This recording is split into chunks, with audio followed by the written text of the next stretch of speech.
Yeah, recording in progress. Okay, thank you.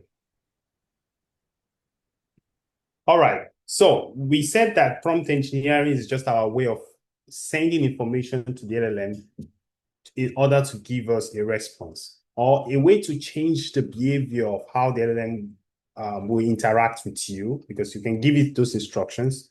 And then you can give it examples of what you want. We talked about different processes on how the prompts should be created, right? Now, that approach, is limited because each time you send an information to the LLM, you are hoping that the LLM has an answer, right? Or has been trained by some data somewhere to answer your question or to answer or to help you do whatever tasks you wanted to do, right? Now, this is where that is the limit of for an LLM. Now, to extend the capability of an LLM, then you can also give it some new information or some new data that is very related to your use case. So, for example, if you have a business and you want the LLM to be able to automate some part of your business. Now, the LLM initially does not have any information about your business. It might know something general about your business, but it does not know something specific about your business, right? And so one way to provide that new information to the LLM is through what we call retrieval augmented generation. So from now onward, I will not be saying retrieval augmented generation because it's like too more long a word to keep saying.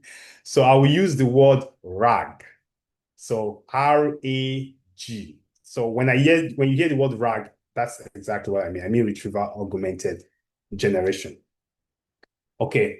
Now, so like I was saying, here we are, bringing the power of retrieval system along with the ability of the LLM to generate text and to be able to answer a question. And this is the basis of having a chatbot, right?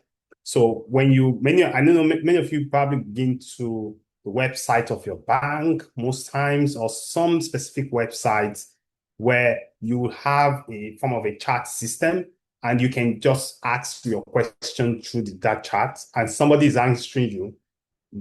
Most cases, there is nobody at the other hand. It is a computer that is answering you. And that computer is just answering you based on the information that has been provided with. So it's what we call a chatbot. And so the RAG system is broken into three different components. Okay, someone says, I'm trying to download the notebook. It's saying I can't download the file. You should be able to download it, but you don't need to download it. You only need to copy it. Blessing. So if you can go to File, then you say save a copy in your own drive. So it will automatically save a copy in your own Google Drive. Okay. And I think that's be the best approach to start. Yeah, I should have started with that. Thank you for bringing that up. But if you want to download it, you can also download it as well. But for the purpose of this class, because we are trying to use Colab, if you download it, then you will be out of Colab, so you won't be able to run it. So please try to just save a copy in your drive, and then you still can run it with Colab within your computer. Is that okay? All right, so let's move on. Now, like I said, some of the limitations of LLM, due to outdated information or because it doesn't even know information about your business or whatever you want to work on, it's some of the things that RAG tries to fill up, for you.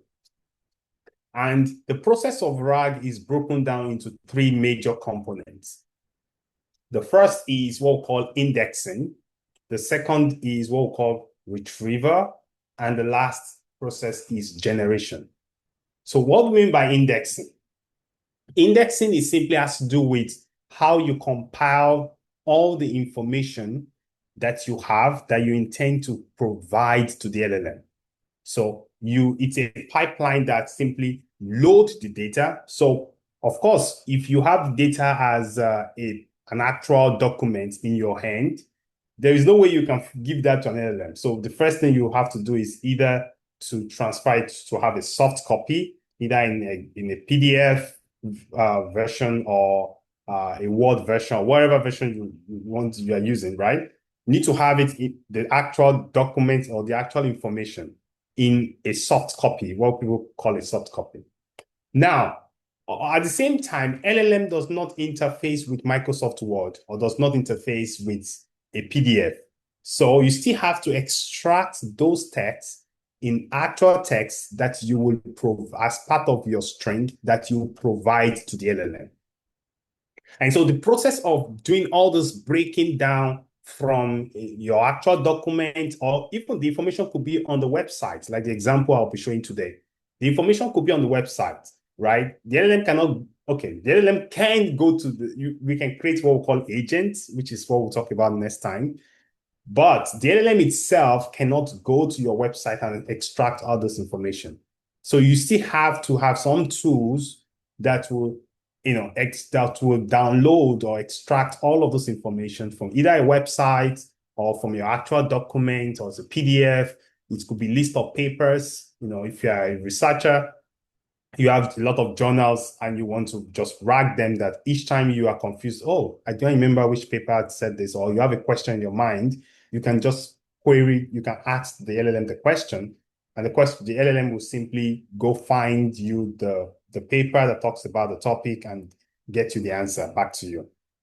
So the process of indexing is simply a pipeline that loads the data, that processes it and stores it for the use of the LLM, right? And then with the next stage is what we call retrieval. So each of these processes, I'm just talking about the theoretical aspect, but we'll still practice it and you'll see how it works in action. The retrieval is the process where you as the user, or anyone who is interfacing with the LLM, the retrieval process is taking the user query or the user question and then trying to go through all the indexing that you've made, which is your document, and trying to find which of these documents actually is closer in some representation with the question that is being asked, right? Because that's the only way the LLM can answer that question specifically. So for example, if I give it some document on some websites, right, or any document, now, and I ask a question, it needs to find which of these documents or which of these texts, or, you give it a lot of information. So it needs to find which of all of this information I've given to it actually relates with the question that is asked, right? And then it's able to extract. So the retriever simply extracts that information that is needed. So we call it relevant document from your whole pile of documents that you have given to it. Now, when I say documents, it doesn't necessarily mean that you have like bunch of many PDF documents. We want document, one PDF document, but it has like different sentences, different paragraphs, right? So my document, the word document, my definition here could mean each paragraph, right? It needs to find what paragraph or what sentence actually answers your question. And that's what it's trying to extract for you. And that's the process of retrieval. And the last process is, of course, is generation. So now, after it's been able to retrieve the information, then it's able to then generate the response based on the retrieved information back to the user. It will be more clearer. I know this is more of, I'm just talking. I think I have a picture at the bottom that I'm going to show later, so you'll be able to see these different parts properly. So I think here I'm talking about the prerequisite. Of course, we need an API key. Fortunately for us, we have Gemini API key, so I'll just jump that. So now, here, you could have a bunch of mini documents like you see here. It could be many. It doesn't matter how many it is, as long as you are able to index them. Okay? So to start, I want us to, first of all, I want you to run this because we need all of these libraries to run, to perform or create our RAG. So we need to install all these libraries. So I ran mine already. So please, you can run it. It might ask you to restart. I mean, it might run and then at the end, show a form of like a restart button at the end. Let me see if oh yeah, so it might show you something like this. that you must restart the runtime to get newly installed version. So just click on that restart session, and then you see this thing would automatically restart on the far end here. And the reason is, you are installing new libraries, Python libraries, and then it needs to restart to, refresh everything for you to use. So let's start with that. And if anyone's having problem with that, please let me know before I move on. So, and like I said last week, in case of people who are just joining, to run this, you just need to click on this button at the end here. It's to run cell. So when you click on it, it's going to run. I don't want to click on it again because I've done it already. See, it has told me that all downloads are already done. So if anyone is having challenge, please let me know. Everyone should have access to open the notebook, but you cannot open my own notebook. So the first thing you have to do when you can only view my own notebook, because I don't want everyone changing what I have done, right? So what you need to do first is to go, when you double click on it, you go to File, then you save a copy in your own drive. So it will save a copy for you personally in your own drive, and then you can work on that copy. Because I have also created that people cannot. So I don't want to be working and somebody's changing what I've done. So that's why. All right.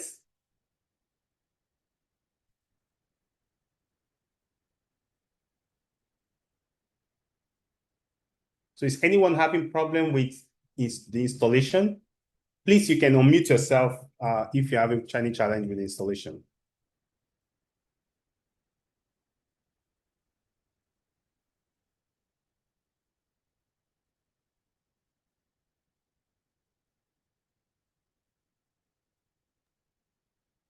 Does anyone have any question? Were you able to install all your packages?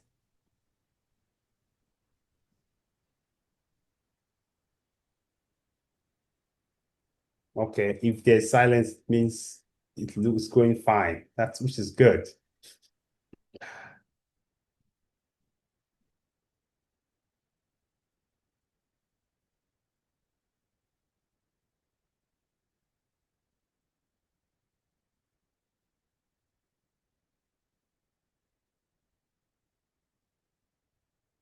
Okay, someone said going fine.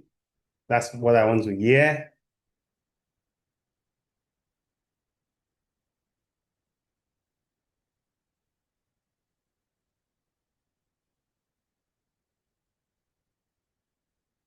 So I'm unable to load the notebook. What do you mean by that? You have to be more clearer. So once you're able to install, yeah, click on restart session. Yes, that's what I said is going to happen. So just click on restart session. And then that's fine. So you should get to a point where it will pop up and tell you to restart session. So that means that the installation was good.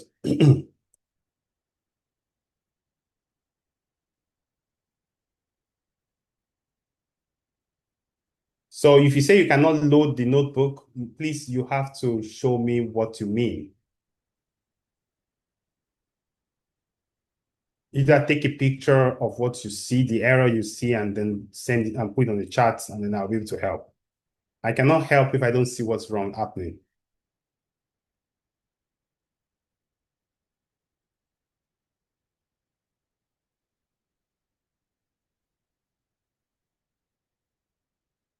So if you have completed your installation, can you please write in the chat that you can just put done? Oh, okay. Thank you. Thank you for letting me know the error has been fixed. So if you have completed, just put done on the chat so that at least I have an idea of how many people have completed that part. Okay.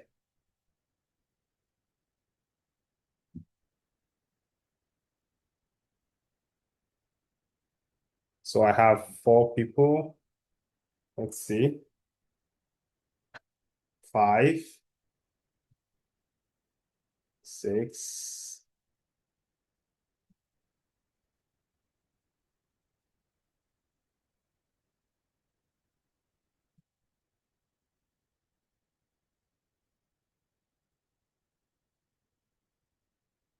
Okay, 7.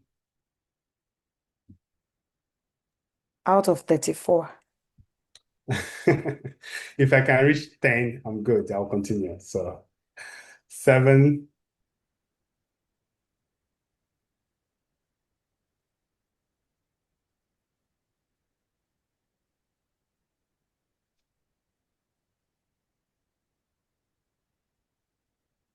Okay.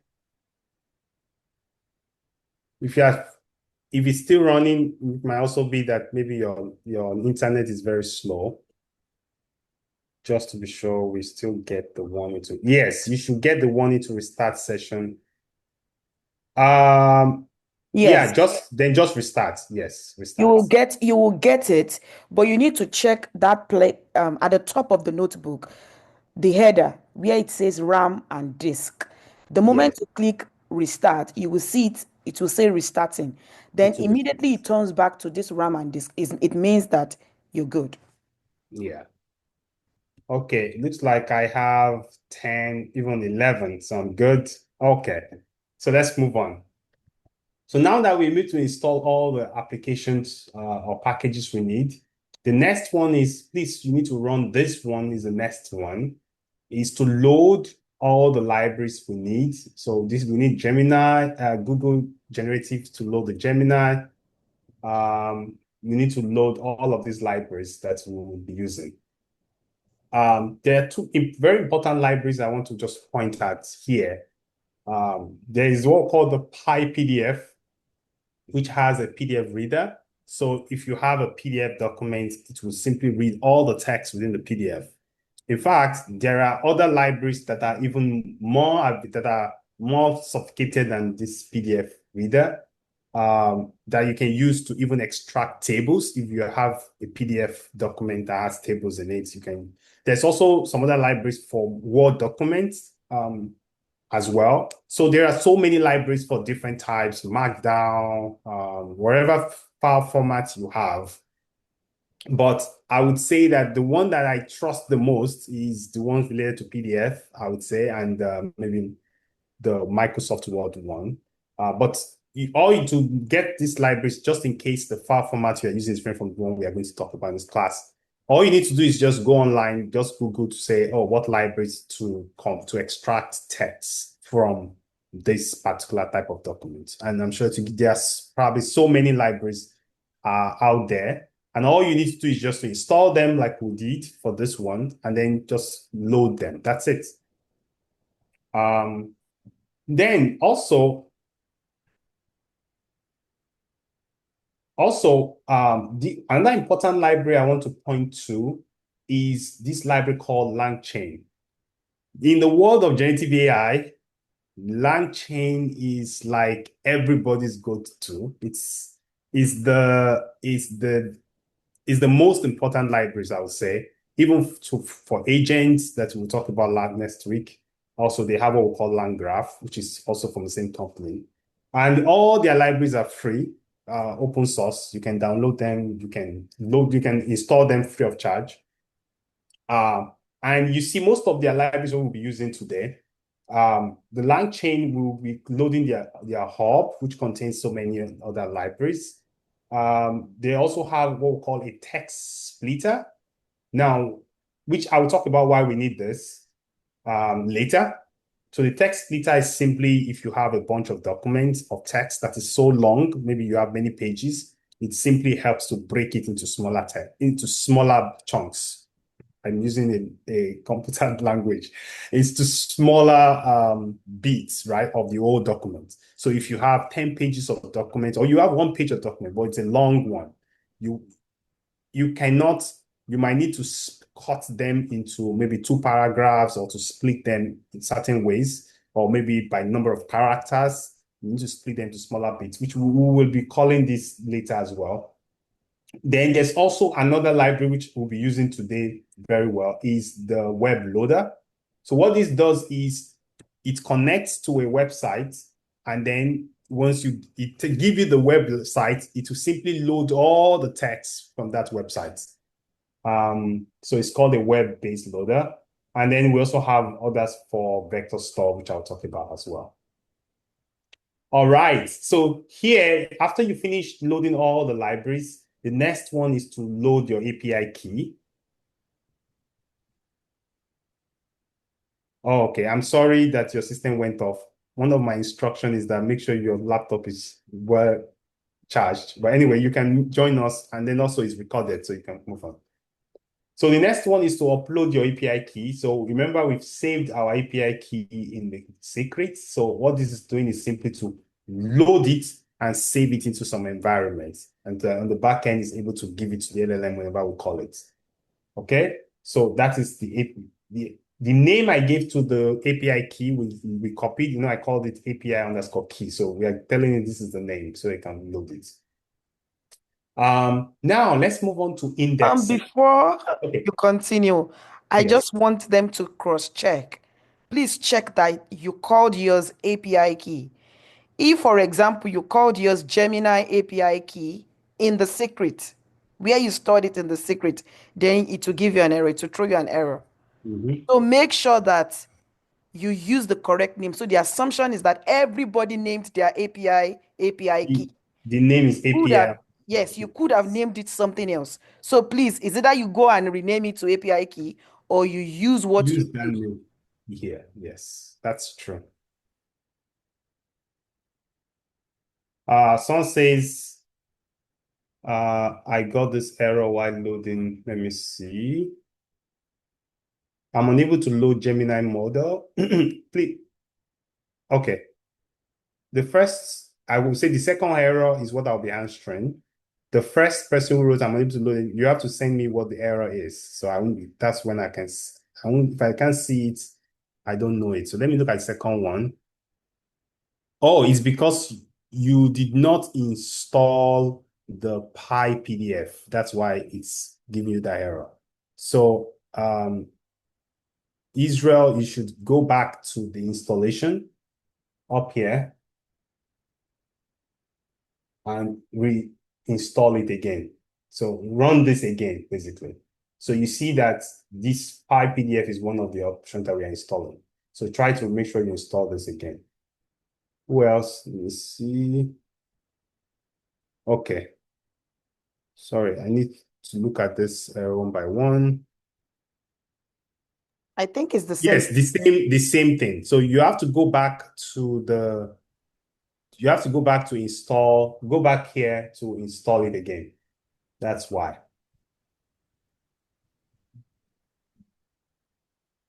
So maybe the installation did not complete when you did it. That's why. Well, so, and then try to also look through all the requirements that everything was installed. So for example, if I go through mine now, I have my lang chain, everything. I have tennis. It will also install some additional libraries as well.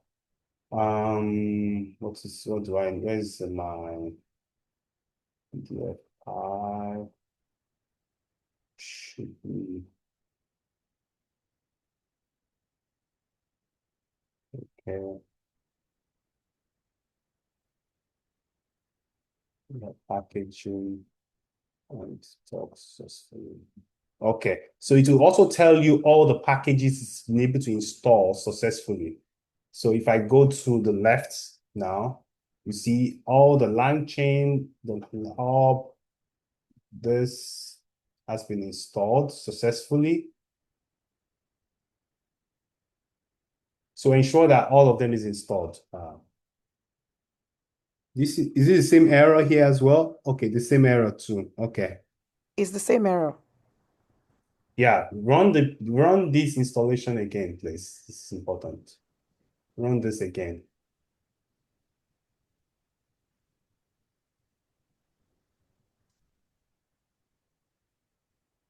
Okay, someone says working now, so it means so that's important. Please just run it again.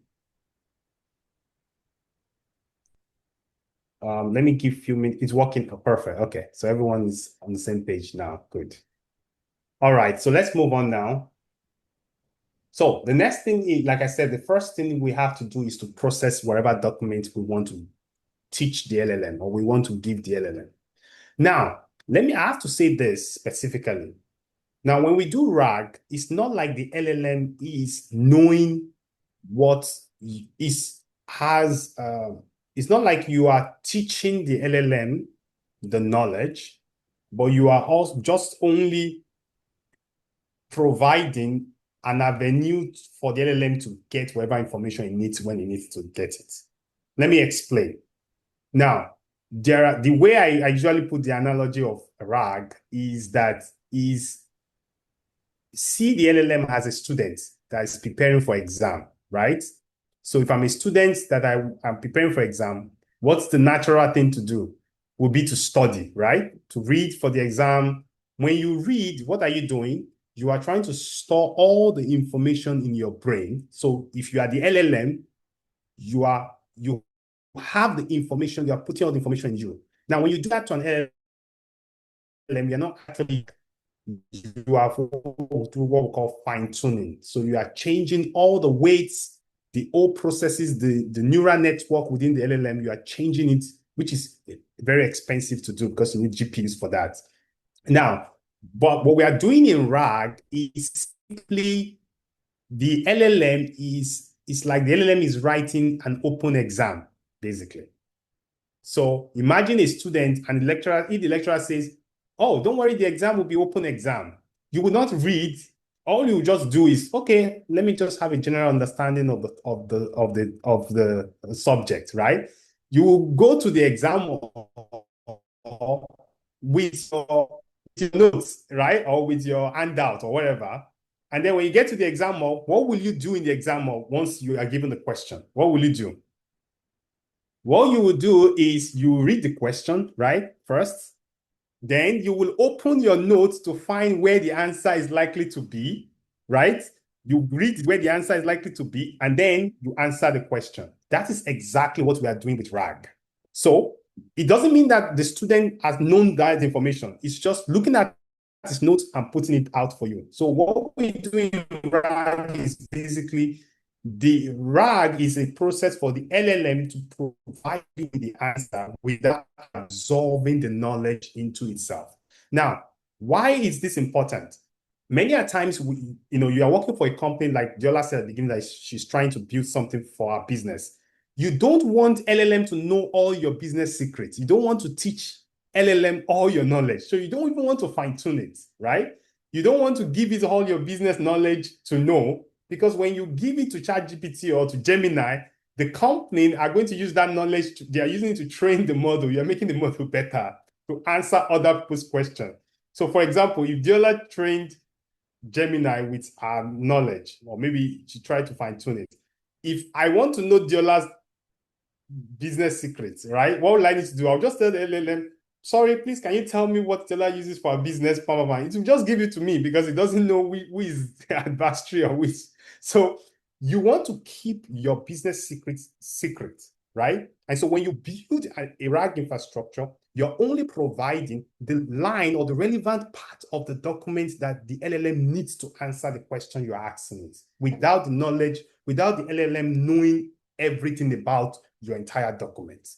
So each time you ask a question, the retriever or the code I'm going to show you will simply go find which part of the document is relevant to the question and then feed both of them to the LLM for the LLM to answer, basically. So that tells you how, and that's why RAG is so popular and everyone seems to like it, because it's still, the LLM has no access or no knowledge to your specific information. All right, so let's move on. So now the process of indexing is broken down into 4 major steps. The first one is, of course, you have to load the data or the documents or the website and all of these things you might have. Now, the documents could be just a TXT file. It could be a Microsoft Word document. It could also be even complex one like PDFs and so on. Now, for the purpose of this class, I have provided 2 code to do 2 different things. The first one is if you have a PDF document. I'm sorry I couldn't provide one for Microsoft Word, but if someone needs it, I could. In fact, you can type it on your ChatGPT and say, please write a function that will extract text from a Microsoft Word document. It will give you. So I don't even need to do that for you. So this library, this function, Python function here, will simply take the path to your document and it will load it. So what it's doing here is simply, and you see I'm using the PDF reader, it will read it from the path and then it will try to extract all the text. So you see that here it has this class, this function of the class that simply extracts by page, every page you have within the PDF. And then it will load all of them as just a string. So you see that my text here is a string, and I'm looping it over the entire pages of the PDF, and it will extract all the text within each page. And then you have the final text output. Now, for today's class, I will not be using this function. I just provided it to you for use. So if, for example, I've also showed here how you can use it. So simply you just say load PDF and put the name of the PDF document. Now, one question that comes to someone's mind is, wait, how do I even get my PDF up here to this platform? How do I even get the PDF here? It's very easy. All you need to do is just make sure that you have, you see that at the left-hand side here, there is a folder for files. If you click on it, there's a sample data there. All you need to do is just make sure you can upload. Okay, there's an option to upload. I think it's this one, yes. You see, you can upload any document from your computer. If I click on this, so this is my computer now. I can click on any file, right? And then I will just say open, and it will automatically upload that file here. All right, let me find one document that is not useful for me. Okay, I have this picture here. Or do I have any PDF? Okay, oh, I have some papers. Let me find paper.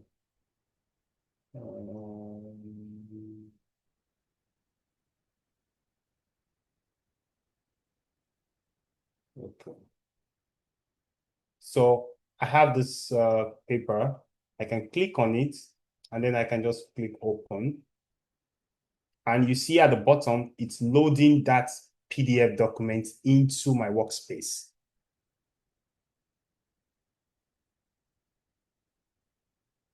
But unfortunately, if you are using Colab, Colab does not save that information. Once I log out of this Colab, wherever my information is, what I loaded now is disappeared. So if you want to actually run this, I would not advise you to use Colab. So maybe you might have to download the notebook and run it on your personal system and then connect it to where the location of your personal, within your personal system, basically. So you see now I have my file here, and then I can get the location, the file, I can copy the path to the PDF document. So once I copy the path, so all I did was just to click on the side here, and then you can say copy path. And then I can come to this place and give it the file path. So in this case, this will simply be, let me copy this. So if I want to run this function, this is all I will need, basically. So I'm calling the function. The function name is load PDF, right? So I would say load PDF, and then I'll give it the name of the path. So which means I'll just say copy path, and then paste it here within the text file. Okay, so that's the location of my document, right? So you see, and then once I run this, it will save all the text. It will load all the text that is inside this PDF, and to just save it in here as PDF underscore text, which is what I will then, which we will work on this afterwards. Any question at this point before I I move have a on? question. So, Okay. but when you reload it, because we are using Google Colab, it does not have any memory of that PDF anymore. Yeah, it will disappear because it was manufactured that way. If not, everybody will just, because currently now on Colab, I have 69 gigabytes available. Now, once I shut down, oh, yeah, I have 69 available out of 107 gigabytes. So once you create Colab, it automatically gives you some memory storage internally, but that memory storage is temporal. So once you close it, it clears off every file you have inside. So the reason why I did this is, we're using it for training. So if you want to really practice this on your own, it would be to download the notebook on your personal PC and use maybe some Anaconda or some other Python um, wherever to run it if you want to do it. If you need help with that, we can talk afterwards. Yeah, another thing that you can do is you can put the file in a folder on Google Drive, and you can mount your Google Drive in your script. Uh, that is doable. I'll have to figure out how to connect it because um, looking at this, looks like, let me see if I can access my, I don't think okay, there's mount. Okay, I think let me see. If I go back, so this is, you see, when you go to the file, you see our directory here. I'm trying to see if you can access your actual, what do you call it? Your Google Drive from here. So this is home. I don't think so. I think, Yeah, we can mount it. Maybe in the next class we will clarify how to do that. I have okay, personally I, done. I haven't figured that one out yet. Yeah, But probably, yeah. So don't let us lose track of what we are doing in class. So we'll go back to all it right. So later. let's move back. Let's go back. Thank you. So that's, you see how I loaded my PDF now, and then I can run it and it will extract all the text within the PDF. So that is one aspect, right? So I'm not going to run, I don't want this because that's not the goal of the class. We're not using a PDF for this class. So what we are going to use is the second approach. So before I won't run this yet. Let's go down. I also provided another code that will scrape a website. So somebody else's website that will scrape every information on that website, and it will extract all the information from the website. So this is the code here. I'm using what called Beautiful Soup for scraping, and it will extract every URL they have there. Now, what I'm providing here, there is this school in Nigeria called olashoreschools.com. So um, I was looking for a school that does not have very tight security. At some point, I was trying to use one of the banks in Nigeria, but it looks like their website was so complicated. And I felt, you know what, let me find maybe any school that has a website that maybe is very simple enough, but still has a lot of information in it. So I found this school. Now, here, this is all the URL that the website that the university have that is linked up to their website. So all of this is all the links, the URL they have. They have one that is the about us. They have the pastoral, wherever they have when you want to ask for admission questions. So let me take you to the website so as to see how it looks, the actual website.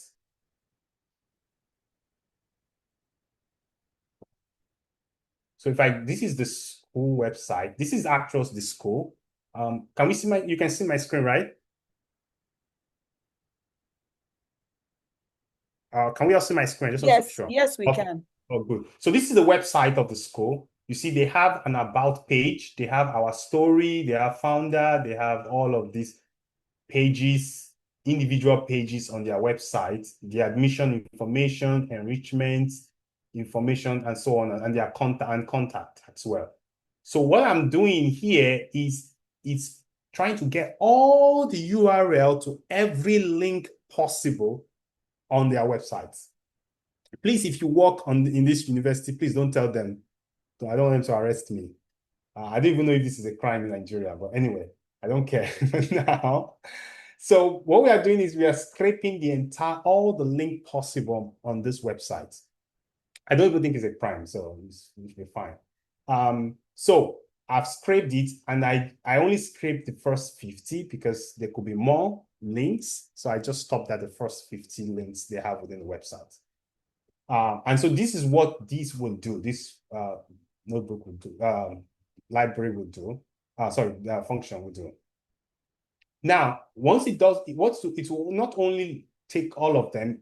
For all of those links, it will load them and extract all the text that you have. So I'm using this loader here, so that at the end of the day, I will have the final text. Okay. So please, you can run this now. Yes, I think if you've done this, you can run the upload. Then if you run this, you will see that all of the links of the university will start appearing after a while.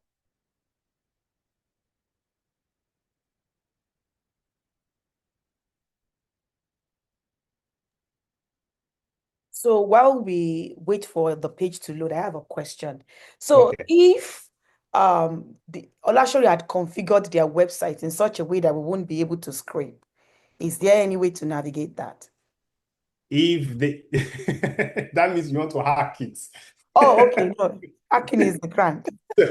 So that is what it means exactly. So if, for example, if they have a website and they put a password on it, then please just stop there. Don't go beyond that. Of course, there's a way around it, but I will not teach that in this class. Um, yeah, I will not teach that in this class. I don't want people hacking central bank websites. So anyway, so that's but if they don't have any security or any kind of password on the website, it means they actually made it open for all, right? So it's fine. Can we move on? Is everybody here now? Are you able to generate all of the links? Okay, I see one error here. Let's see. Oh, it says your web-based loader is not defined. So it means that you did not run something at the top. So whenever you see something is not defined, it means this was not loaded. You didn't run this page. That's what it means. So every line is important. If you don't run one line, there will be error on your next one because it means something is not found. Okay? Any other question? All right, let's move on. So once you load it, it automatically, all the text on the website will be loaded in the text doc, this text uh, variable. Everything has been loaded in this text variable, and it's loaded as as a document. Okay. Now the document could be very long, right? And why do we need to split? So the next second process is to split the data. Now, why do we need to split? I think this is important to say, because now if your text is so long, right? And imagine me just asking, what is the name or what is the address of the school, right? The LLM also has a limit to how many information it can take in, right? It has what we call the context window. It has a limit to how much information it can bring in. So if we don't split it, then it means we are just going, each time we're going to be giving it the old document. Each time, every simple question, the old document. We don't want to do that, right? It's not efficient. And at the same time, also, even if the LLM, sometimes the LLM cannot even take the entire document. So the best approach now is to take the whole document and split them into smaller documents. So here, what I'm doing is I am using what we call the recursive character text splitter. So what does is it takes read through the whole document and then try to split it at a point that makes sense in terms of logic. All right. So it reads through it and then try to split it. And then I need to give it a chunk size, a size of each smaller document. So the word chunk here means sub-document, right? We are taking a long document and we are trying to break it into smaller documents. So the smaller document is what we call chunk. So the chunk here, the size of the small chunks will be 1,500 characters. And also, I am saying that I want it to also have an overlap. So what do I mean by overlap? It means that for each chunk, part of chunk one will overlap with chunk two. So that you don't want the chunk to simply be in maybe the words, for example, if you look at the example I'm showing here for the first chunk that I'm showing here, it's talking about the name of the school. I think it's just, this is the heading of the extraction. You see that it stopped the first chunk somewhere, like apply for admission schedule a visit down, and then it ends there. Now, because let me print the second one so that we just see the difference.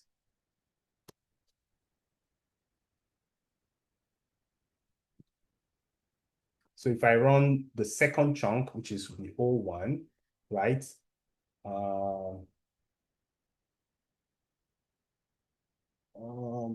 Okay, just combine them together. Okay, this looks like, wait, let's see.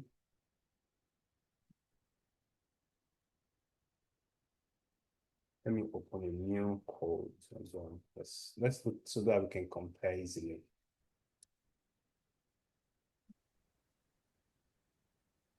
So I run the first one, and then I'm running the second chunk. Oh, both are the same. Oh, maybe there was a repetition. Or let me pick another. Let's go downwards because this is at the beginning of the extraction. So some of them the extraction might be repeated multiple times. Let's go to maybe chunk 10 and chunk 11. That'll be a good example. Okay. Academic excellence. Oh, perfect. Now look at this chunk. Look at this two here. You see that toward the breaking happened in between some. Oh, no, it looks like. Oh, okay. Let's see. It wasn't complete yet. That's why. So it ends here, right? If you look at this chunk, you see that we started here, right? And it ends at this two with a mark. But the sentence looks like it broke somewhere, right? It's like because it's trying to break it into something logical, but sometimes it's not perfect. Sometimes it might break it between a sentence, right? In the middle of a sentence. But the overlapping, what it does is that it makes this chunk and this chunk to overlap. That is, there will be some part of this chunk that will also be in this chunk. And we can see that by, if you look at activities, where this one starts, can you see? Speaking, spotting, can you find where it is here as well? I'm trying to look for it. Activities, art, dance. It's not at the other end.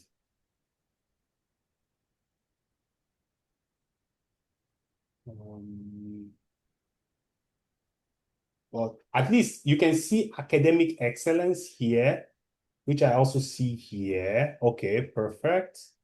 Then what I'm looking for should be some. Okay, yeah, this is it. Yes, here.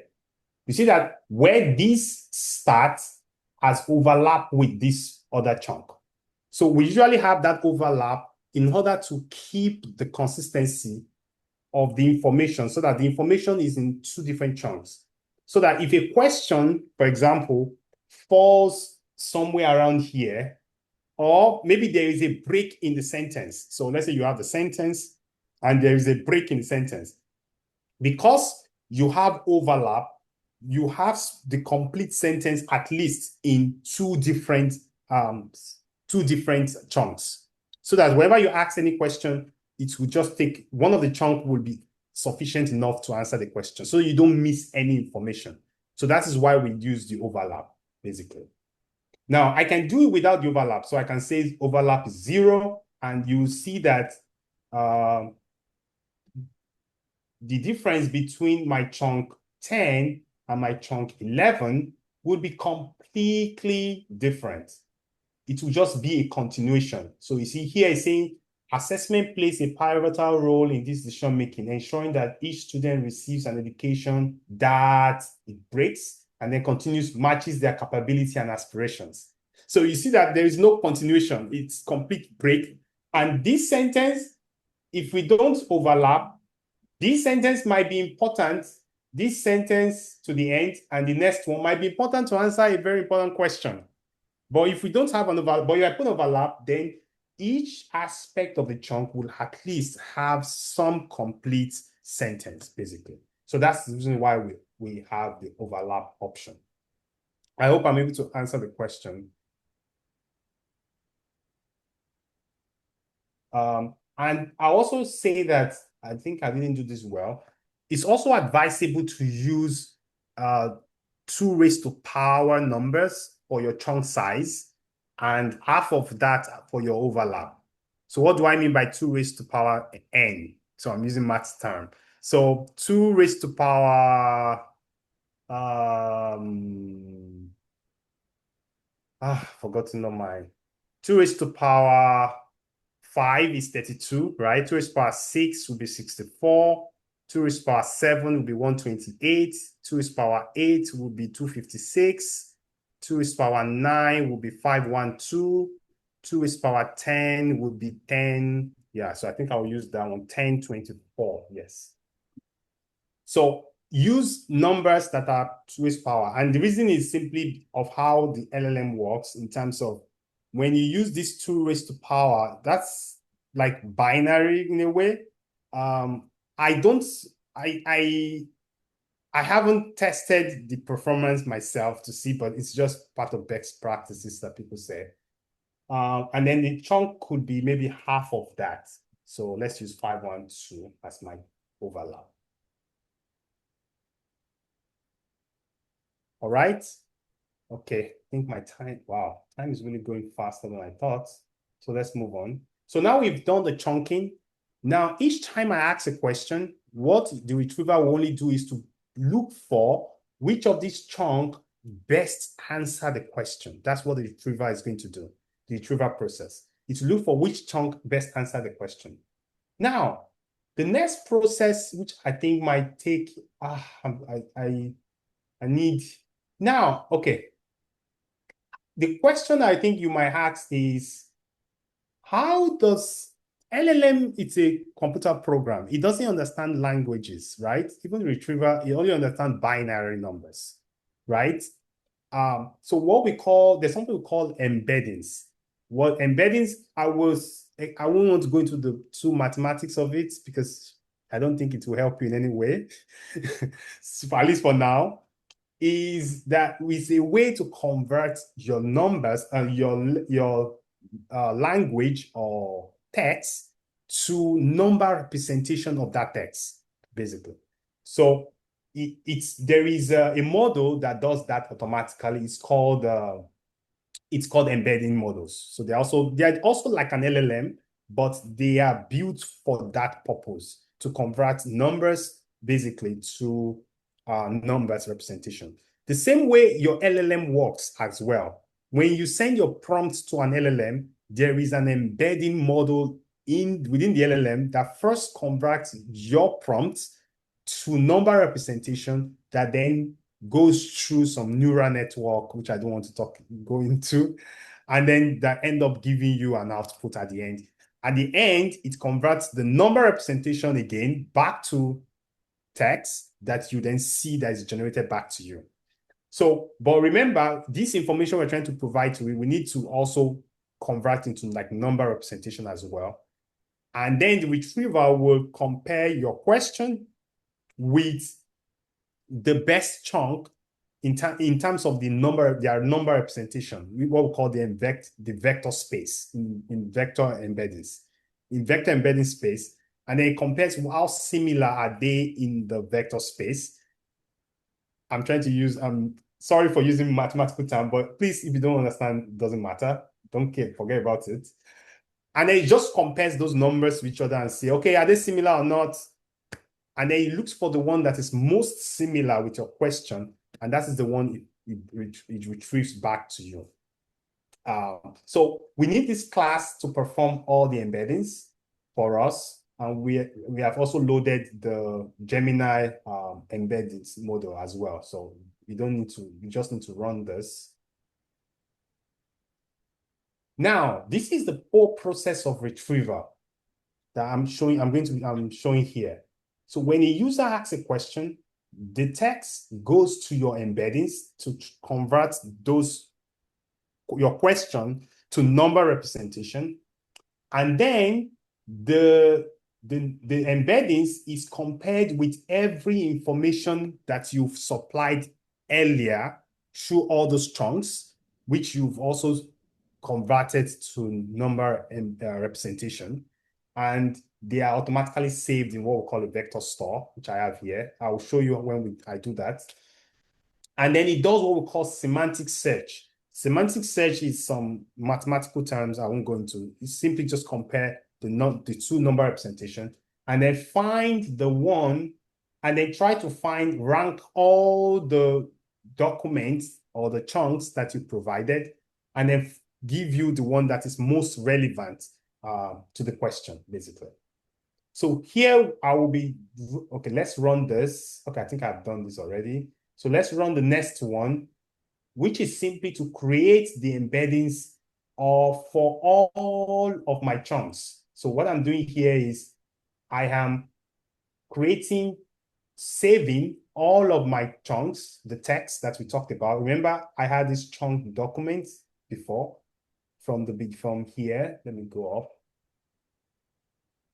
So remember, we were having this chunk doc, which is like the sub-document that we've already broken into smaller pieces here. So now I am calling each of this and I'm trying to do conversion to number representation and then save them in some, what we call a vector store, save them somewhere. So that when the LLM needs it, we reach out for it and we extract what we need, the relevant information. So that's what we are doing in here. So what this function would do, it will take your list of documents. You need to supply the path where you want it to save all those embeddings within your workbook. And then you need to give it a name. The name is what we call it like a collection. So it's like you are creating a library for all of your information that you want the LLM to use to retrieve your answer later. All right. And then you see here, I'm calling the embedding function for the embeddings, and then we are adding all of them to the vector store. And then that's what I'm doing here now. I have the database. I'm creating a database for the vector store. I give it a name. It has a name, and then I'm creating the chunk. So here, the name of this thing, I call it RAG experiment, and I'm saving it in this location. If we go to my file, if I go to, I think I already closed this. Content. Um,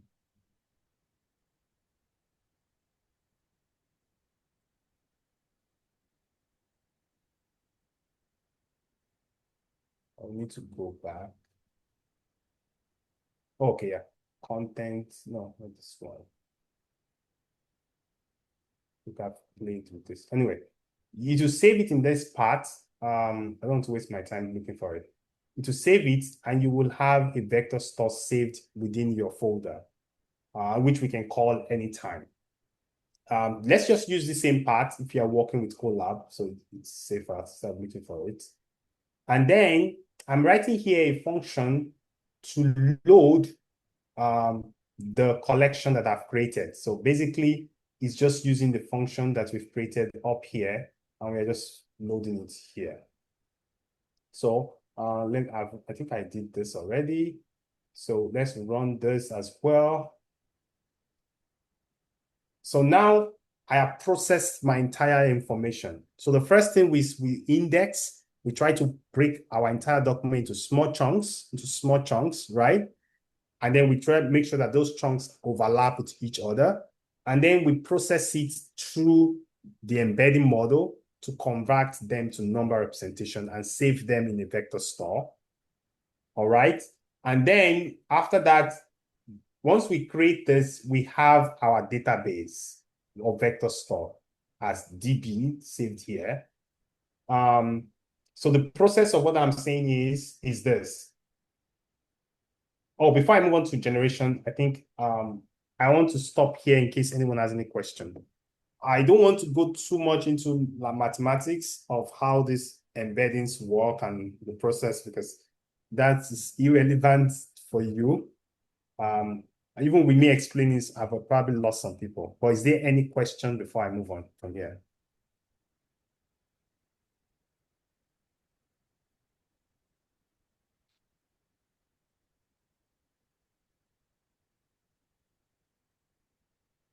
Any question? Okay, there are no questions. I'll move on. So now let's move on to the last part, which is the generation aspect. So now if we have our embeddings, which has all the relevant chunks, so whenever a user asks a question, it will try to fetch what relevant document it has. Oh, okay, Felix, you have a question. Please go ahead.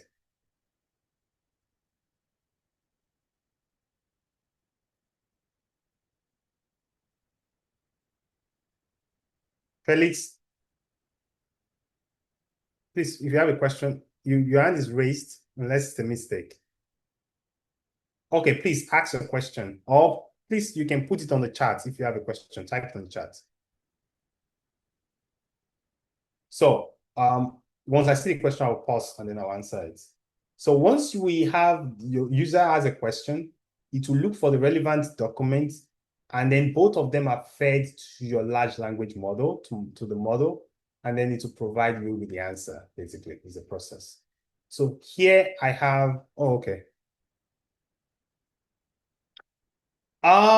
Very good question. Is the database similar to normal database like SQL? Yes. Only that instead of having like a normal database, you have a bunch of text, right? In this type of vector store, you have numbers representation. You also have text attached to it as well, but it's mostly you have number representation, which are the embeddings, and then you have the text as well. So, but it's very similar. In fact, the Chromad DB I'm using here, the Chromad, this one, Chroma, that I'm using here it's an actual database, actually. So good question. I have a question and it goes to us. Is there a library to load document file? What type of document? I think that's important. What type of document are you talking about? Oh, somebody is asking, how can I get the file in place? Yeah, I said you would go here to load the file in. You come here and then you can upload with this. But you have to make sure you have the location. All right. Someone said they have this error saying failed. Oh, you see, I also have the same error, but it doesn't mean anything. I also have the same error, but you can ignore it. What other question? I'm indexing to PDF and not a website. Do I still leave the code for scraping from the website? You can just comment it and don't use it. Okay. So someone is okay. It looks like someone's asking the previous question. Doc, not PDF. So if you need a library for a Microsoft Word document, you need a library for that specifically. There is one called Word to Doc library. If you type on Google on generative on Google, we can do that now. I can just show you. I don't want to waste time. Python library to extract text from Word documents. Yeah. You have this library called Python doc you can work with for documents. And it will even tell me, if you have this AI overview, it will even tell you how to load it. In fact, there are other ones. There's this one as well you can use. There's this one.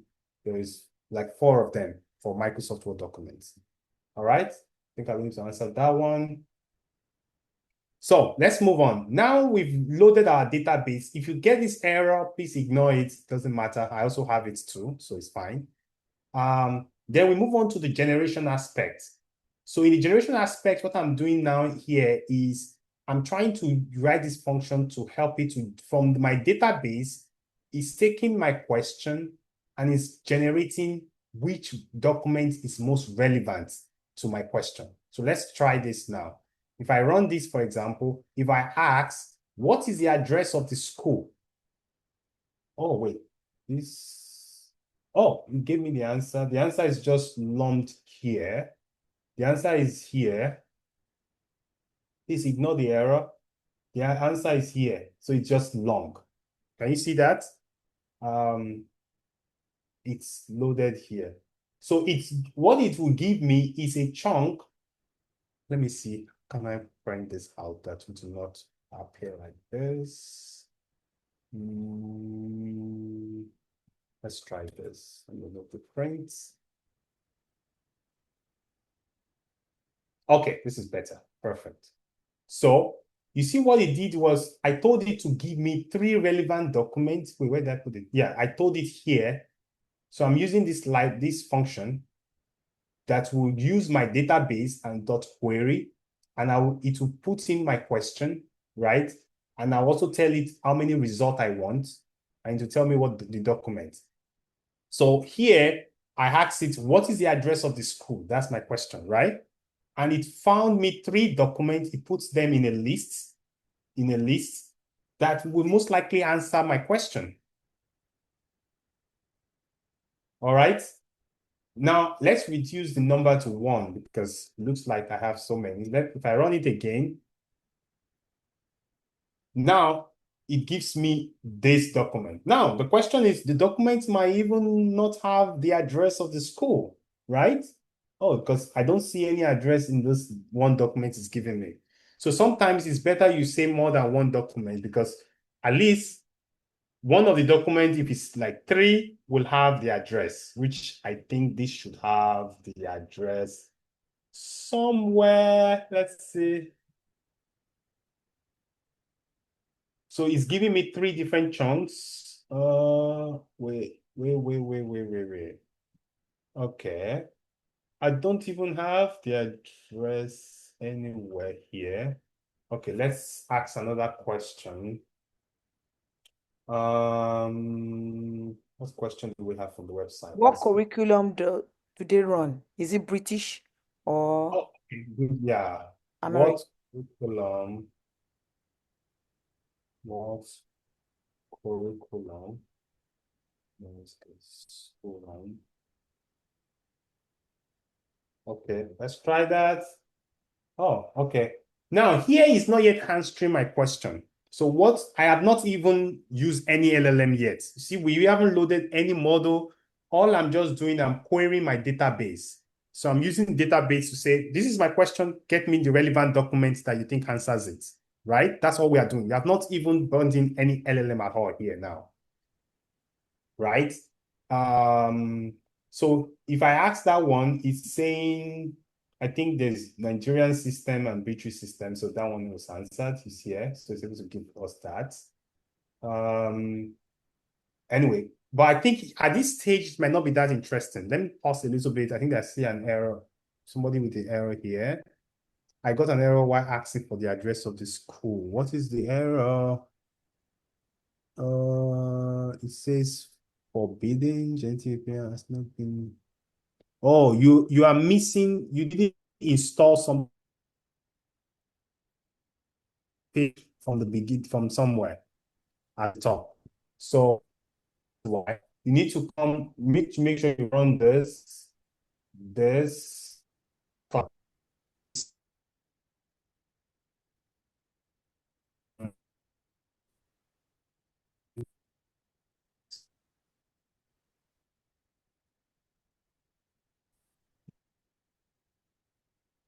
That's my belief. I think that's a okay. So I'm going to continue. If it's something is not working, let me give you the best advice. The best advice is just come up to the top here and just click on run all, so that every of your page will run from the beginning to the end. That sometimes is better. Sometimes I do that as well. So just click on run all, so everything runs, so you are sure that everything has been run at one point or the other at least. So let's move on. So now we have okay, so what this is simply doing, like I said, is just we're querying the database. Like, this is my question. Tell me what document best answers it. And then it gives me a retrieve. Now, that's all this is doing. Now, this is where we now introduce the LLM. So the LLM, I'm preparing a prompt for the LLM. I am giving it 2 things. So I'm giving it the relevant document or relevant passage. I'm also giving it the document and the question, sorry, which is called query here. So all it's doing is it's going to take the relevant passage, which is the document it got from this, my function here, which is called relevant text, right? It's trying to find documents that are relevant.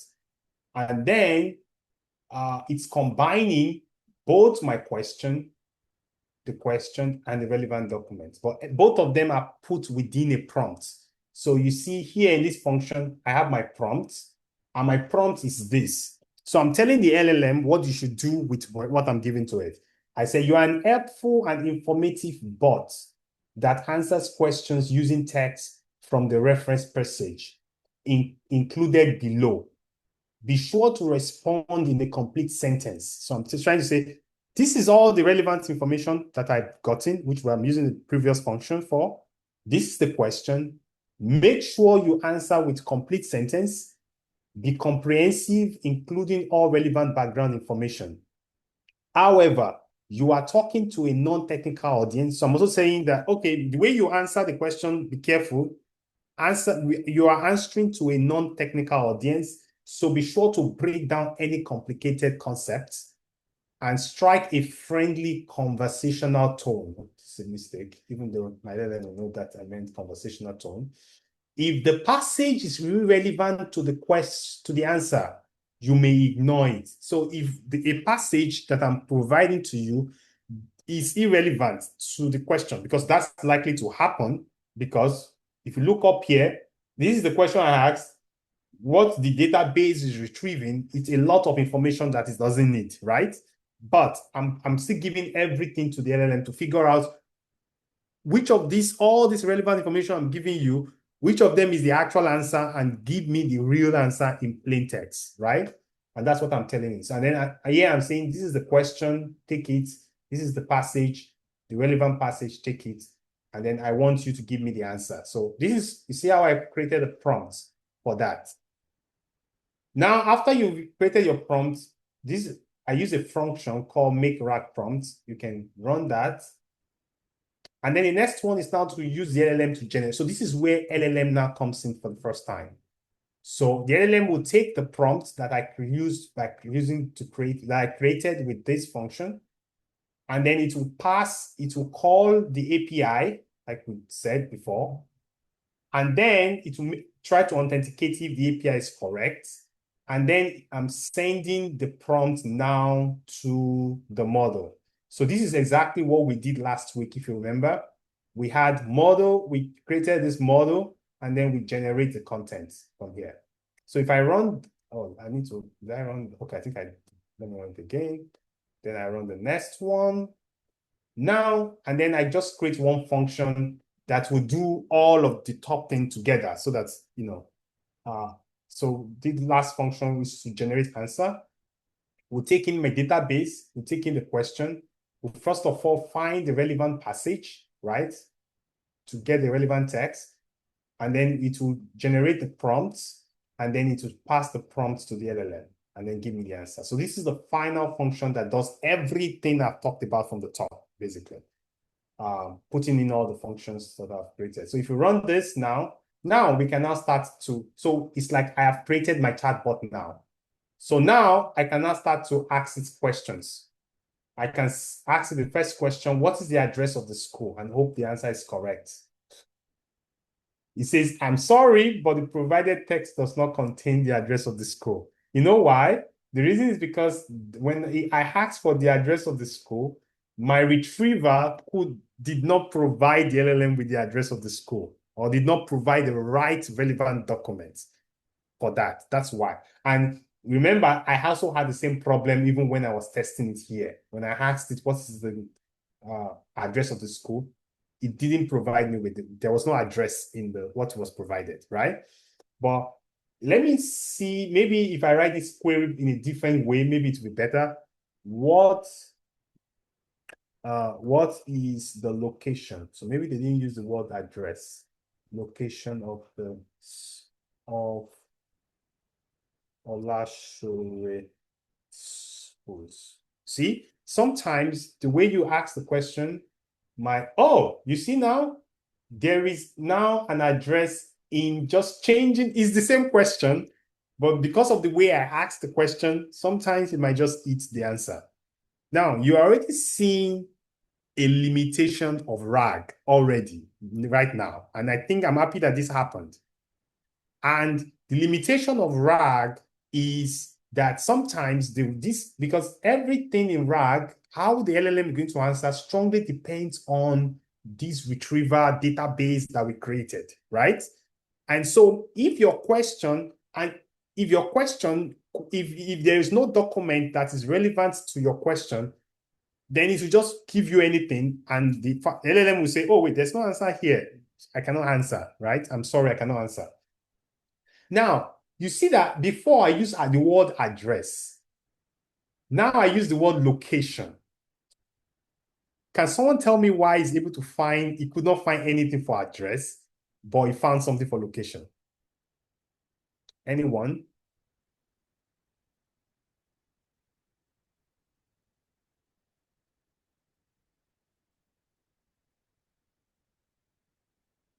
Any guess? Nothing is, you might, I mean, it's definitely be correct.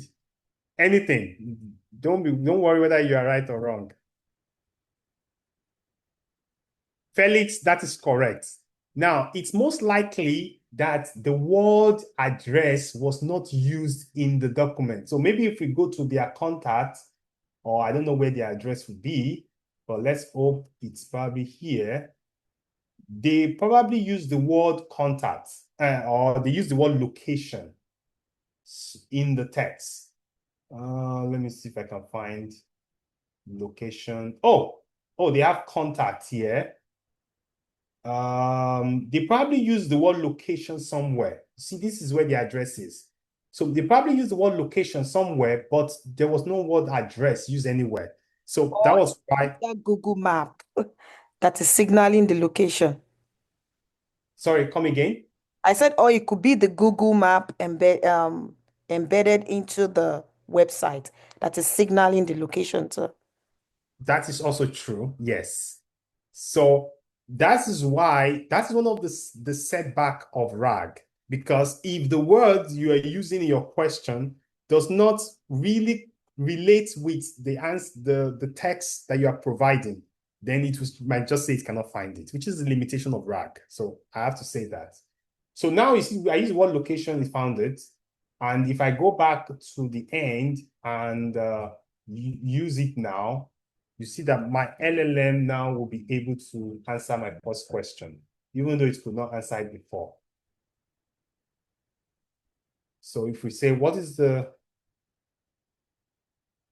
it says, oh, Olasore schools are located, blah, blah, blah. You see how it gave me simple text rather than what I had here. This is directly from the database of all the storage, right? It found the relevant document, but I can't be here. I have to find out where the answer is, right?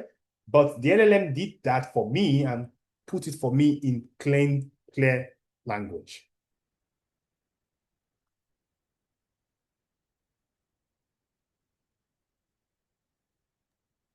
So let's look at the second question. I also asked a question, what is the process for registering in this school? What is the process? So let's look at what the answer will be.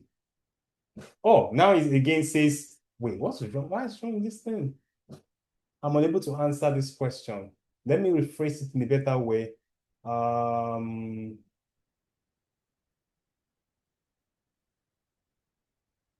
to How, enroll? how can I enroll, my child in this school? Let's see if this will work. To enroll your child, you can apply for admission, schedule a visit, download the brochure, and request a prospectus according to provided text. Okay. When I was running this before, it gave me a better answer. I don't know what's wrong with this. Okay. Or could it be that your API, I think I'm still using the same API, right? I'm still using the same API. So Okay. I don't think it has to do with the LLM. It has to do with my the retrieval library, Okay. which sometimes, can mess up. There are more sophisticated way of improving your retrieval that people have figured out with the help. So you also embed an LLM within the retriever, which will be more complex and more, that's an advancement you can do. There are other ways to improve it as well. for a real chatbot, which will make it more important. But I'm using like the barest, lowest level without any form of enhancement. So that's why some of these answers might not be perfect. And then next week, when we talk about agents, agents helps you to overcome some of these limitations because I can create in the workflow, in the flow, I can create an LLM to assess if the document coming from Retrieval is good or not. If it's not good, it sends it back and say, give me another better one, right? I can also do that as well. Something that might also help our answer, which is the reason why my answer is wrong, might be because I specify,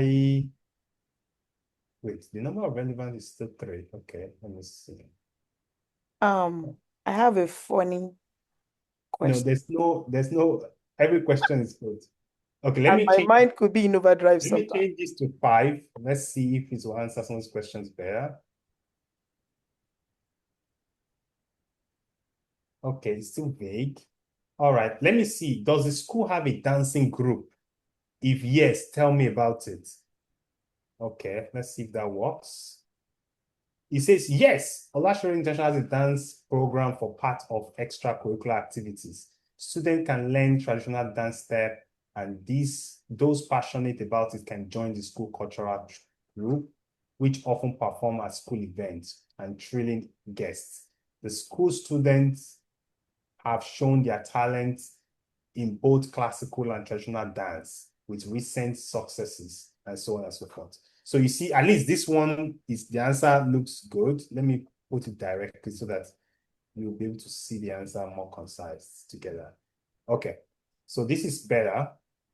And then we can ask more questions. All of you, you all have access to the website. So maybe you can find some questions there that we can ask it. Now, I have very limited time. Now, all we are doing here is simply, creating the RAG. Now, we can also create a front end for all of this, such that the user will have a front end that the user will interface with, right? And then we'll be asking those questions in its front end, right? Where it could be like a website that the user can go and type in their questions. And on the back end, it will take the questions, take it through all this process and return the output back to the user. Unfortunately, we won't have, I thought I'll be able to go to that today, but I won't. So hopefully in our next class, when we talk about agents, we would also build a front end for wherever we create. And then we will test it to see how it works. So we will be using what we call Streamlet. It's a library that's very easy to create a front end without knowing a lot of HTML and all of this more complicated programming language. So we'll use that next time we meet. Now, can anyone go to the website and just get some questions for me and let's test it with our new chatbots that we have here.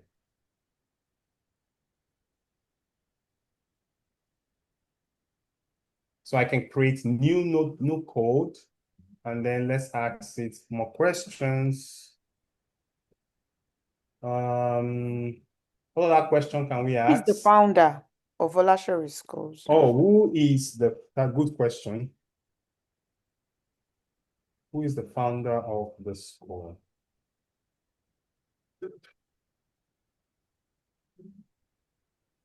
Oh, he found it. The founder is Oba Oladile Olashore, also known as the Alajagusin, and wherever. Oh, I think the man is even has passed. Oh, yeah, he died in 2012. So, any other question? Oh, is the school mixed or single? Oh, good question. Thank you. Okay, let's ask that so I can copy this again. Function.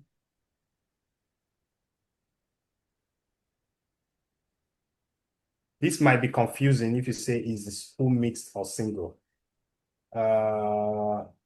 Is Is the school this a single sex school? is the school a single sex school? Oh, let's see. I don't think that answer may be on the website. I'm sorry, but correct. I knew that answer would not be there. Is the school Okay. a girls only or boys only school? Is the school a girls only or boys only? I don't think that information is on the website, but anyway, Okay. let's try again. Yeah, I don't think it's I don't think Okay. I Yeah. don't think it's on the Who website. is the principal? Okay, what is the name of the principal of the school? Good question.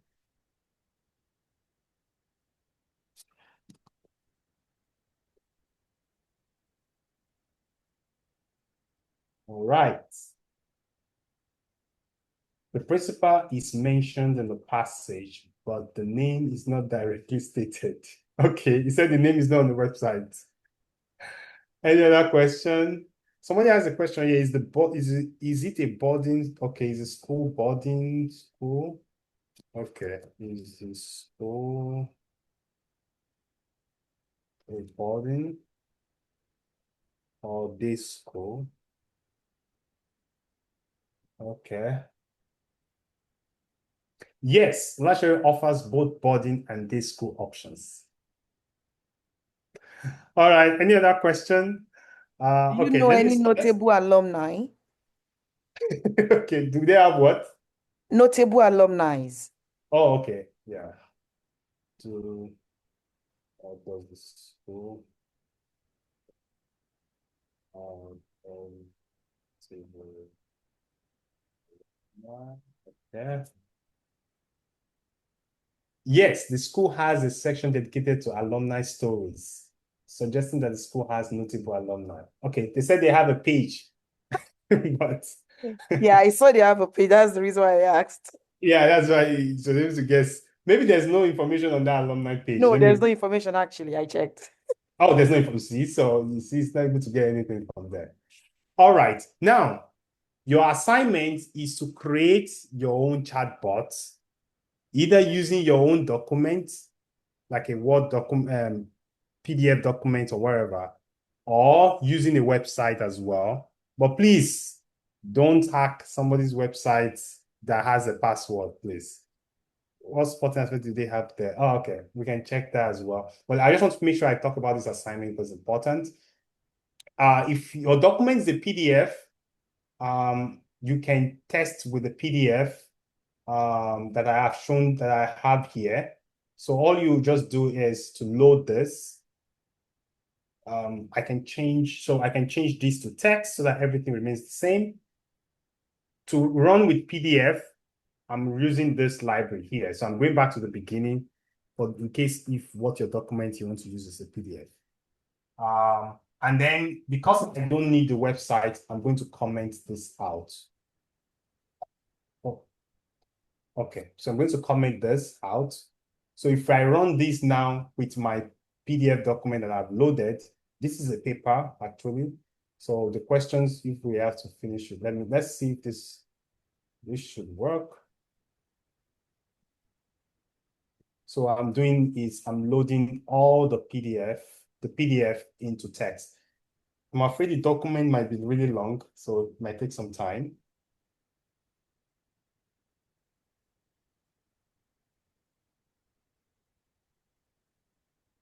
The recording will be made very soon. Hopefully, someone is in charge of putting the recording together. So, and he's a full-time, he works full-time, so I cannot guarantee when the recording will be ready.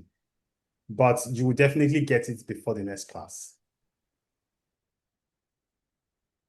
Okay, so I've loaded the PDF now. So let's look at let's chunk it. So now here I'm chunking it. Let's split. Oh, what's wrong? Okay, I see. Let me check the text file. The text file might be coming out in different formats. So, so when you see errors, just try to see what's wrong first. Let me see the text. So I'm looking at my TST, the text document I saved from the PDF to see what it's made up of. Okay, So this is the text. So the paper I loaded is an atmospheric physics paper. So the title is Differing Sensitivity of Urban Canopy Air Temperature to Anthropogenic Heat Flux. Please ignore all of that. Oh, so why is it's coming out here as a text? So that should work. Okay. So I have this is the entire document that I have loaded. So the text is working. So where's the error coming from? So let me do it again and find out why I have it. So let's run this. Okay. So it's saying the string object has no attribute page. Oh, okay, I see. Yes. So the text does not have, it was not converting to, it's still a text. So I should remove this page content information after this. I don't need it anymore. So you see, for those of you,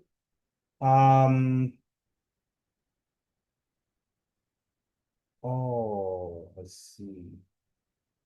I have okay, this comes from, okay, so this has to be a document.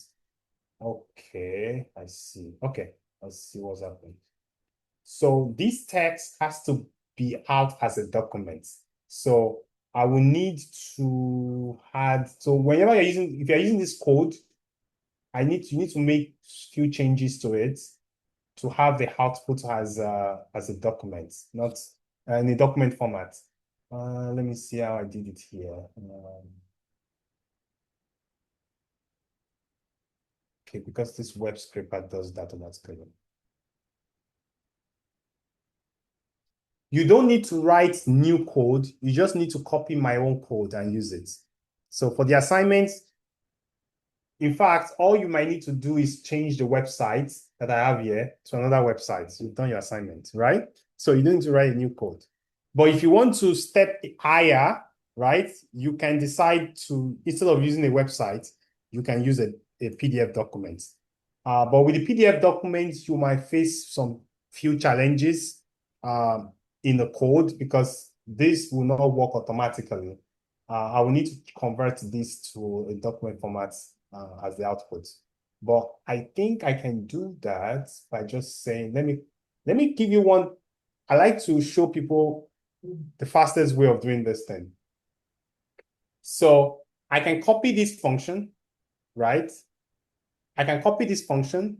So whenever you see any error and you have access to ChatGPT or to Gemini or whatever, I can copy this function. I have my ChatGPT on a different browser here. So I will provide the ChatGPT the function. So I can tell ChatGPT this is the function and this is the error. Can you rewrite the function such that it corrects the error? That's what I'm trying to do now. So rewrite. Sorry, you won't be seeing what I'm doing because I'm using a different screen here. And please remember to include it in the prompt, that the prompt should not change, that ChatGPT shouldn't change your prompt. Because I've seen that sometimes it will rewrite your prompt for you in trying to Oh, be creative. it will write your prompt for you. Yes. Oh, The I haven't prompt that heard it. you've tuned, it will just rewrite it. It's still going to have the same approximate meaning, but it will Meaning, write okay, it for you. for you. Oh, okay. Maybe sometimes you write your prompt and what you're writing doesn't make sense to it. So to try to think of maybe a better way of to write it. So now I'm saying, you know what, let me show you what I'm doing so that you just see how my day-to-day looks like or sometimes. Um, can you see my screen now? Is everyone able to see my screen? Yes. Okay, so this is my chat GPT. So I'm currently on chat GPT. I'm telling rewrite. Is it too small? Yes, it's small. I think Okay, it's let me zoom out. Um, oh, getting my system is a bit slow, sorry. So that you don't have to send me message every time you see a small error. So I also sometimes, if I see error and I don't have time to start thinking of how to solve it, I simply just come here, come to ChatGPT, come here and say rewrite. So I'm saying I saw the error. I say rewrite this Python function. And then let me give it the function. So I'm going to say that the function I copied from that place. And then I say to correct this error. And then I put apostrophe again. And then let's go and copy the error I got from here. So when I was running, what error did I get? I got one error here. Where is it? Oh, yeah, in the splitter. Yeah. So I got this error here, right?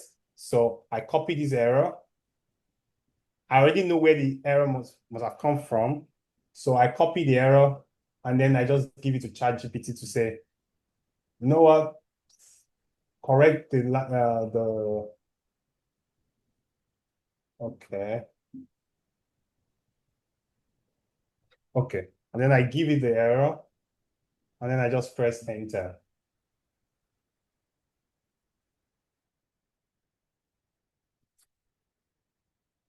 So it said the error you're encountering means that your string has no object, this, which is exactly what's happening. And then it's telling me, you see, this is exactly what I wanted to do, but I didn't want to start thinking about the syntax.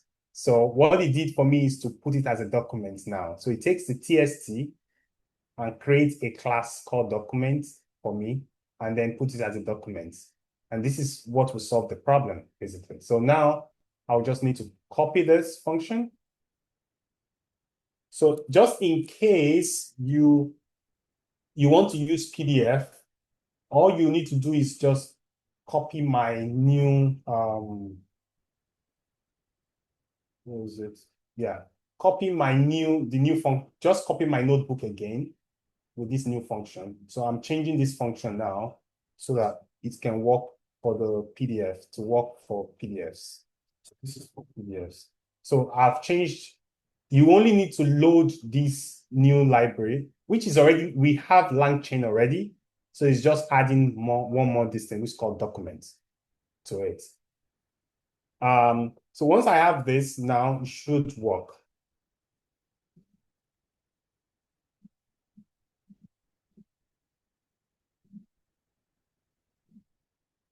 So I'm using PDF. So all I'm doing before, I was saving just this as a text, but it's also saying it wants to put in a document class format, which is good. So that's, you see, that's good. Now, if I run the text splitter now, it should work. See, it worked now. So now it splits the text, my PDF, into smaller chunk of text, right? This is from PDF now. So I'm looking at chunk 10, chunk 11. Sorry, all the things you'll be seeing has to do with physics, unfortunately, because that's the paper I loaded. And then we can ask questions from the paper. So all you now need to do is just run the rest as it is. Run every other page as it is until you get to where you need to start asking questions. Oh no, this will not work. What is the location of Lasher School will not work here because this is a different document now.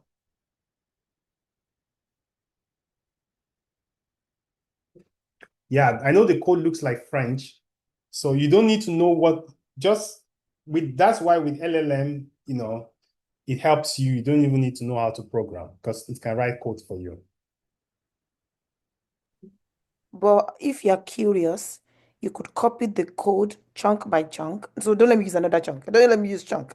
You could Yeah, copy the code line by line or say bit by bit, put it into ChatGPT and use your knowledge of prompt engineering to say, explain what is to this code me doing? as Yeah, a newbie, as a layman, how does this code work? exactly. Good. Thank you. That's a good point. You can do that as well to explain. So, oh, it's still, okay, let me rerun this part. It's still bringing out, oh, I know why. my new this thing, I need to change the collection because the previous one was rag experiment. So I need to change this to a new one. Let's start from here. So let's call this rag experiment 1. So we run this.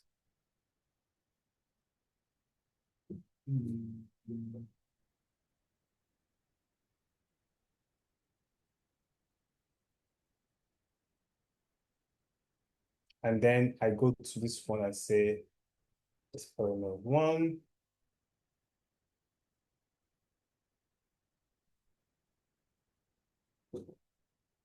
To take some time because this document is long. So I don't know, it's probably about 16 or 30 pages.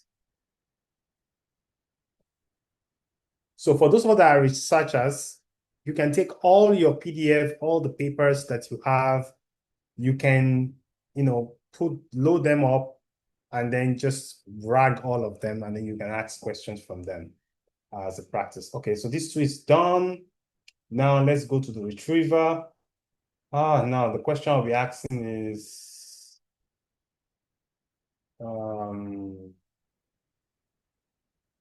wait, what's the title of the paper again? Anyway, you know what? Let's not do that. I don't want to bore you with that. So you see now I could do the PDF as well, and I'll just be asking the questions from the PDF based on the doc information that I have as well. All right. Any last question? So your assignment is simply create your own. Don't use Olasore anymore. Use something different. And to submit, you will need to, after you've drawn everything and everything works fine, everything must work fine, you go to File, then you can download it as this, right? Then once you download, you can then upload it in the same, Diola will give you the link that's the same one you submitted the previous one.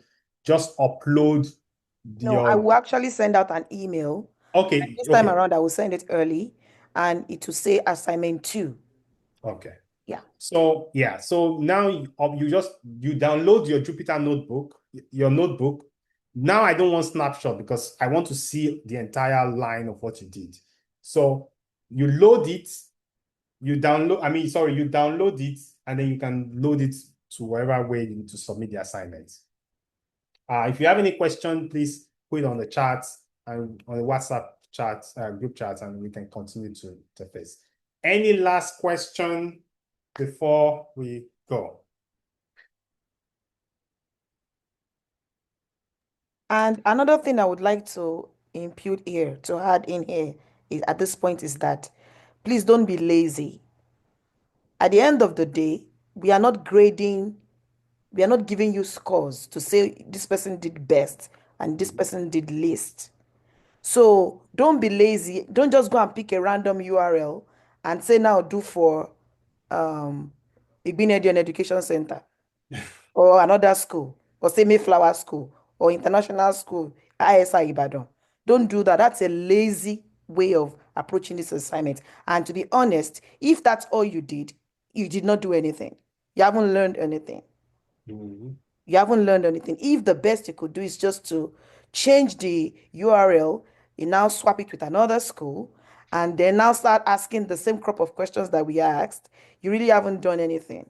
And at the end of the day, someone that maybe their code did not run, but they put in some originality, they would have learned more than More on, you. yeah, So very good. try to approach this problem from an original place, especially in a way that affects you. It could be That that affect, maybe you have a lot of textbooks that that you have anything. It could even be a novel, anything at all. It could be your open heavens, anything at all. But try to be original because it is in the originality of your work that you truly learn. yeah, good point. Thank you. So it's the originality is important. Like I said, I try to use a website for the class because I feel it will be easier within the short period that we have. But you can try find a document, a PDF or something. And I already provided a code to extract from a PDF. If you have a Microsoft Word document, I told you the library you can use.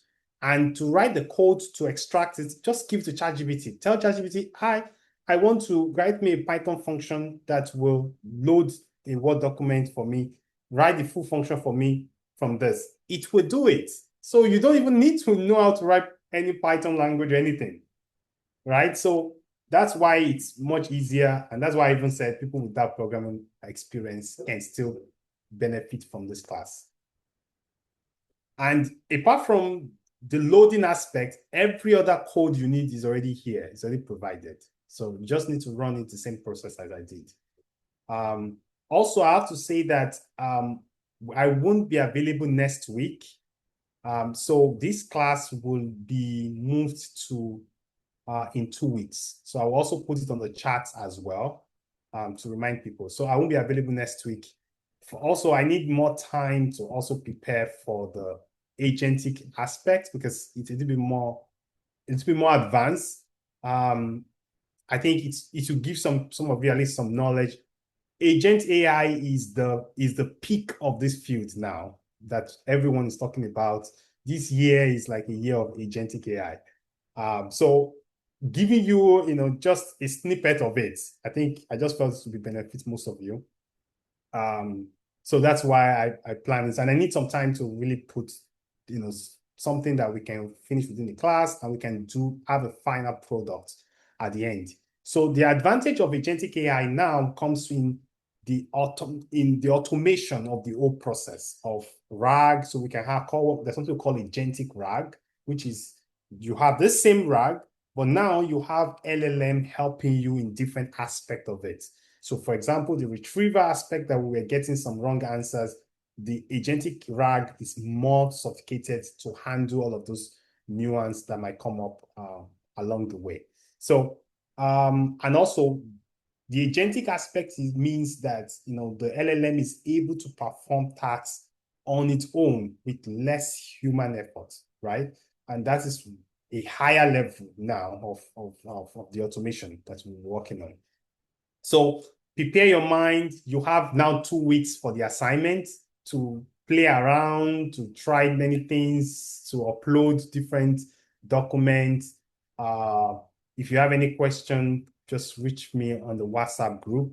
Please don't send me message to my personal WhatsApp. I won't answer you. Please don't send me personal message. The reason is I want whatever question you are asking, somebody might also have the same problem, right? So I want everyone to be able to benefit from it. So please don't send me personal messages, please. Okay, all right. I think I will end there. So please remember, no class next week. We will meet in upper week for the last class called agentic AI. Thank you very much. Have a wonderful, and please feel free to give your feedback if you have any aspect of the training that you think you need more clarification on, or you want me to change my approach better so please feel free to give your feedback also in the WhatsApp group as well. Thank you very much. Have a great week and bye.